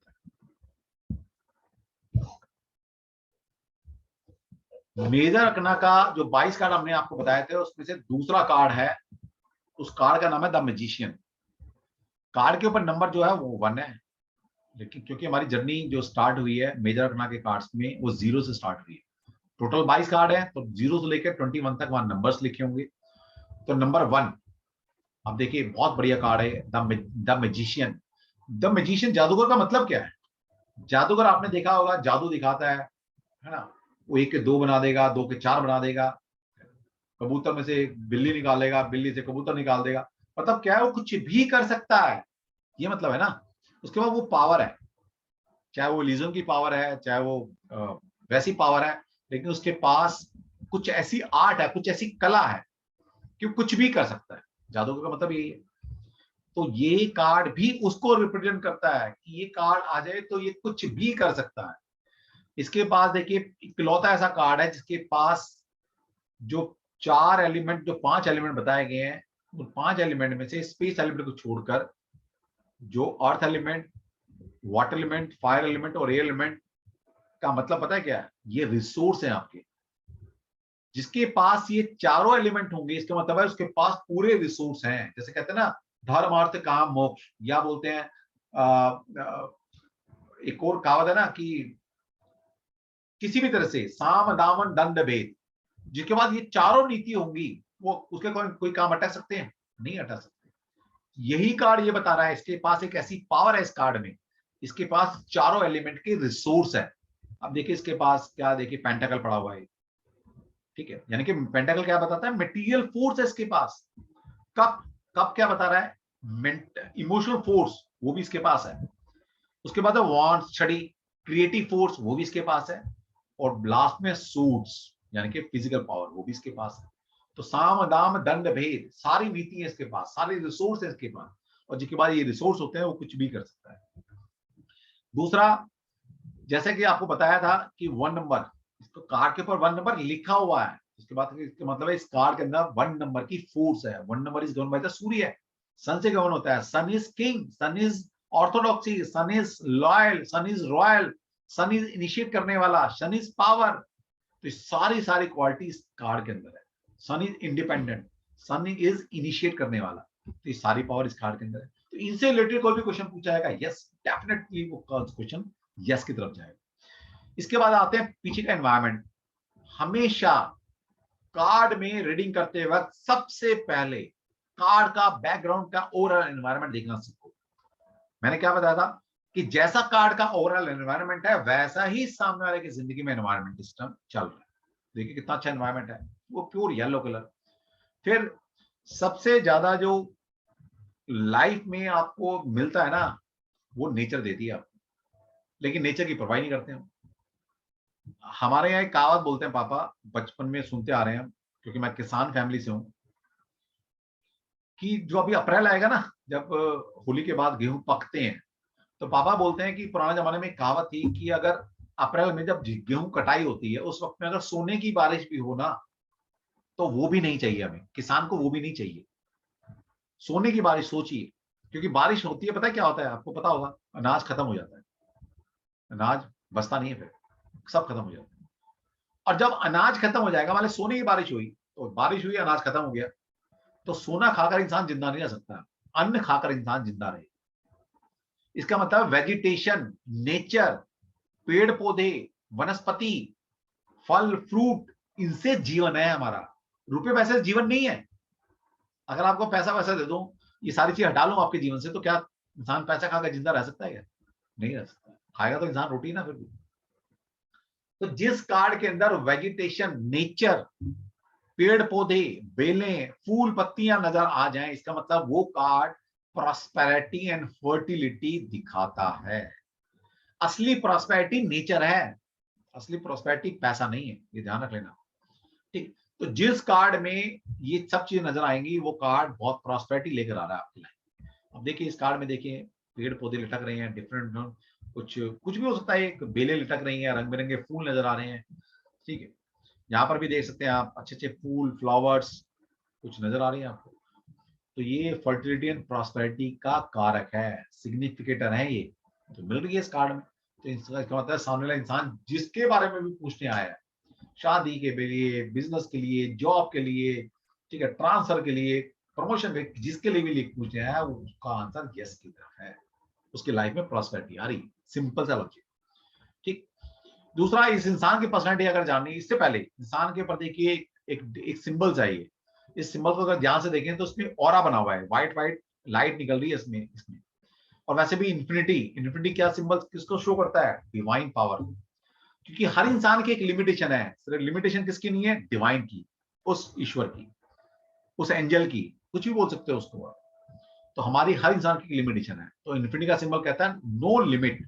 नो लिमिट किसकी हो सकते हैं? डिवाइन की। तो इसके ऊपर, इस इंसान के ऊपर डिवाइन की पावर है, डिवाइन फोर्स के ऊपर रूल कर रही है, ब्लेसिंग दी हुई है। दूसरा, यहाँ पर इसके पास एक मैजिकल वॉन्स है, छड़ी है, और छड़ी भी क्या है, देखिए आग निकल रही है, थोड़ा सा सिंबल बना हुआ, ये जो ऐसे फायर का सिंबल बना होता है ना, ये आग, इसको बोलते हैं फायर का सिंबल है बेसिकली। ये देखिए यहाँ पर भी नीचे भी बना हुआ है। तो इसका मतलब इसके हाथ में, क्योंकि जादूगर है ना, आपने देखा होगा जादूगर के हाथ में कुछ ना कुछ स्टिक रहती है, वो झाड़ू को छड़ी घुमाता है, कुछ भी बना देता है ना, किसी को गायब कर सकता है। तो ये छड़ी इसके पास मैजिकल वॉन्स है, इसके पास तो कुछ भी करने की पावर है, डिवाइन से लेता है और किसी भी चीज को मैनिफेस्ट कर सकता है ग्राउंड लेवल पर, देखिए इसके पास वो पावर है। ठीक। दूसरा, इसकी पर्सनैलिटी को आप जान सकते हो, इसके बाद कंसंट्रेशन है, देखिए सीधा देख रहा है, इसने नीचे व्हाइट पहना हुआ है, यानी कि इंसान पीस लविंग है, लेकिन ऊपर क्या पहना हुआ, प्योर रेड। तो red colour is govern by the Mars, Mangal से गवर्न होता है। Mangal is what, Mangal is aggression, Mangal is power, Mangal is enthusiasm, Mangal is जज्बा, कहते हैं ना कुछ कर गुजरने का जज्बा, या मंगल इज योर फिजिकल फोर्स। तो इसका मतलब वो सारी चीजें इस इंसान के अंदर है, बहुत मतलब अंदर से पीस लविंग है, लेकिन बाहर से दिखाता बड़ा टफ है। और उसके बाद सारे रिसोर्स हैं, नेचर इसके साथ दे रही है, डिवाइन फोर्स इसके पास है, मैजिकल वॉन्स इसके पास है। इसका मतलब इस कार्ड से आप जो मांगोगे वो मिल जाए।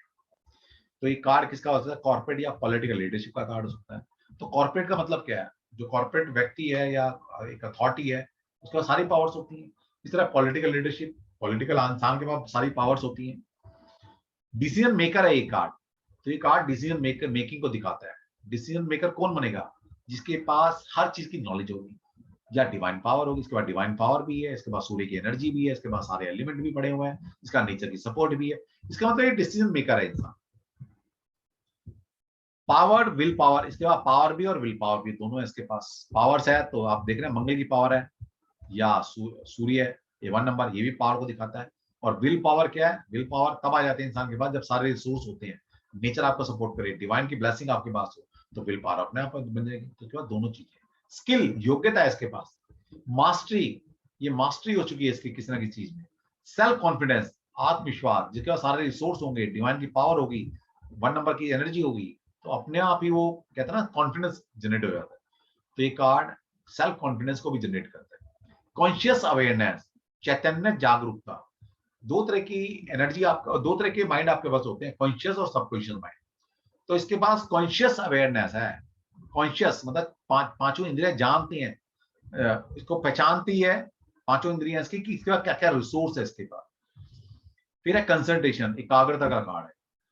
तो जिन लोगों को कंसंट्रेशन की कमी है, जो लोग चाहते हैं कि मेरे पास रिसोर्स की कमी है, मेरे पास इंडिपेंडेंस की कमी है, मुझे डिवाइन की पावर चाहिए, वो लोग इस कार्ड को अपने पास रख सकते हो। मैं अब धीरे धीरे बताता चलूं हर कार्ड से क्या क्या रेमेडी क्रिएट कर सकते हो आप। ठीक है, तो अगर आप इन सब चीजों में डील करना चाहते हो, आपका विल पावर कम है, आपके पावर की कमी है, आप पॉलिटिकल लीडरशिप में जाना चाहते हो, आपकी डिसीजन मेकिंग बहुत वीक है, तो इस कार्ड को लेमिनेट कराइए, ओके, और अपनी जेब में रखना शुरू कर दीजिए। या इस कार्ड को डेली 5 से 15 मिनट आप मेडिटेट अगर करते हैं, मेडिटेशन करनी कैसे है वो आने वाले लेक्चर में बताया जाएगा आपको। तो डेफिनेटली इस कार्ड की एनर्जी आपके अंदर आनी शुरू हो जाती है। ये कार्ड बहुत एनर्जाइज कार्ड है, मिस्टिकल कार्ड है, ये बहुत एनर्जी है इन कार्ड्स के अंदर। अगर आप इनको मेडिटेट करते हैं, इनके अपने पास रखते हैं, तो इस कार्ड की एनर्जी आपके अंदर आनी शुरू हो जाती है। तो इस कार्ड में देखिए कितनी पावर है, वैसे पावरफुल इंसान आप बन जाए। ठीक है, चलो आज इतना ही करते हैं, क्योंकि मेरी अभी 7:30 पे दूसरी क्लास भी है। ठीक है, तो इसी तरह से हम आगे आगे बढ़ते चलेंगे।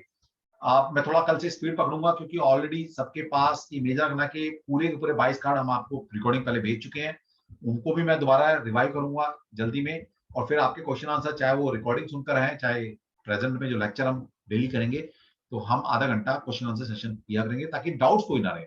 और फटाफट ये पहले हम 70 कार्ड्स पढ़ लें, उसके बाद कार्ड से रीडिंग कैसे आती है, कार्ड की यस और नो कैसे करेंगे, डिफरेंट पैटर्न कैसे बनाने हैं, कार्ड से टाइम फ्रेम कैसे करने हैं, टैरो में न्यूमरोलॉजी का यूज कैसे करेंगे, हम टैरो में ज्योतिष का यूज कैसे करेंगे, टैरो में वास्तु का यूज कैसे करेंगे, टाइम फ्रेम कैसे करेंगे, डायरेक्शन कैसे बताएंगे, वो सब चीजें आपको धीरे धीरे बताई जाएंगी, फिर बाद में रेमेडीज हम करेंगे। तो टाइम हमारा ये रहेगा 6 to 7:30। ठीक है, काजल, काजल जी। सर जय श्री कृष्णा। जय श्री कृष्ण। सर ये जो सन वाला कार्ड है, इसमें हम ये भी तो बोल सकते हैं कि देर इज मतलब बहुत ज्यादा येलो है। अगर जैसे कोई पूछता है बिजनेस पे निकल रहे हैं, एक्सपेंशन एंड ग्रोथ है, पीसफुल रहेगा जर्नी, बिकॉज ये वाइट कलर का हॉर्स है। बिल्कुल बिल्कुल ठीक अच्छा, बात। और इसके जो चाइल्ड है उसके सर पे जो पहना हुआ है, कह सकते हैं उस पे कलगी है, तो हाँ, उसका क्या रेड मार्क रेड है? और रिकॉग्नाइजेशन, कलगी या अच्छा, हैट या पगड़ी पहने रिकॉग्नाइज्ड पर्सन है वो। ओके, बट इसमें 6 फ्लावर्स हैं, तो ये तो हाँ, फिर 6 मैं कनेक्ट कर सकती हूँ, 11 बिल्कुल रिस्पॉन्सिबिलिटीज। बिल्कुल, छह छह में वीनस कन्वर्ट कर लीजिए, छह कुछ बताना हो कि 6 फैक्ट्री होंगी, 6 बच्चे हम्म पैदा होंगे, 6 मकान बने, कुछ भी, मतलब जो क्वेश्चन पूछा जाए वो नंबर्स नजर आ रहे हैं ना एकदम से, तो ऑन हम्म द स्पॉट क्यों वो चीज दिखाई दी। ओके, कार्ड में जैसे हमने बताया हजारों मतलब है कार्ड के, ऑन द स्पॉट हाँ आपको कुछ जी, क्यों मिला, वो चीज नजर नजर में गई, क्यों गई, वो थॉट ही क्यों आया उस वक्त में, इसका मतलब रीडिंग हो ओके। रही है। और अगर मैं कंपेयर करूं ये मैजिशियन कार्ड और सन कार्ड को, वेजिटेशन में कलर्स में बहुत फर्क है, यहाँ पे सारे येलो है, यहाँ रेड और व्हाइट है। हाँ, तो वो तो उसके अंदर आप लगा सकते हो ना, जैसे मैं बताऊंगा आपकी कहा कलर के प्लैनेट कौन कौन से होते हैं, तो हम्म व्हाइट क्या मून, जैसे उस कार्ड में मून हम्म है, मार्स की एनर्जी ज्यादा है, हम्म जुपिटर की एनर्जी ज्यादा है। अब जब आप इन हम्म प्लैनेट की कैरेक्टरिस्टिक जान जाओगे तो आपको समझ में आ जाएगा ये कार्ड क्या कह रहा है, वो कार्ड क्या नहीं, तो जैसे अगर मैजिशियन में हम देखते हैं कि रेड है, तो मतलब the person will be energised है। Yes, and peaceful. ऐसे पीसफुल है भी कुछ और फिजिकल क्वेश्चंस एनर्जी में। का ज्यादा यूज करता है वो किसी भी काम के लिए, आप अच्छा, ये भी कह सकते अच्छा, ठीक है, थैंक यू सर। हैं। एक आध क्वेश्चन और ले लेते हैं क्योंकि टाइम मेरे पास अभी 2 मिनट मुश्किल से बचे हैं। हमारे पास रेडमी नोट से कोई है, मैं नाम नहीं पता, अगली क्लास में जो भी आप लोग हैं जो रजिस्टर्ड हैं ऑलरेडी पेड ग्रुप में, वो प्लीज अपने नाम से रजिस्टर्ड होना है उन्होंने, ठीक है, मैं तभी एंटरटेन करूंगा। यस, रेडमी जी, रेडमी जी अपने आप को अनम्यूट कर सकते हो आप। Good evening sir. हाँ जी, बोलिए।